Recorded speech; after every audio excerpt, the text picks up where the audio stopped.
Welcome back. સમાચારો તરફ આગળ વાત કરીએ. ધરતી પરના સ્વર્ગ કાશ્મીરનો નજારો આજના દિવસમાં અને આજકાલના દિવસોમાં અલભ્ય જોવા મળી રહ્યો છે, આહલાદક જોવા મળી રહ્યો છે અને મોટી સંખ્યામાં પ્રવાસીઓ ત્યાં પહોંચી પણ રહ્યા છે, કારણ કે અલગ અલગ જગ્યાએ સફેદ બરફની ચાદર જે છે તે છવાયેલી જોવા મળી રહી છે અને માઇનસમાં ટેમ્પરેચર અત્યારે જોવા મળી રહ્યું છે, જેને અહીંયા આવતા સહેલાણીઓ જે છે તે માણી પણ રહ્યા છે.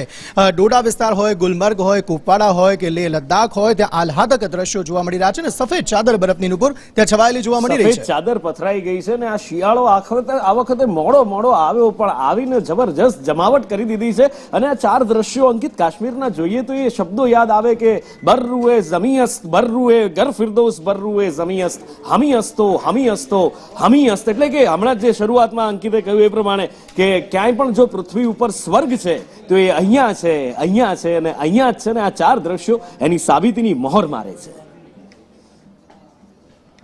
તો વિશેષ લઈ લે, હું ઉપાડું ક્લોઝ, તું ઉપાડ ને હું લઈ લઉં પાછળ.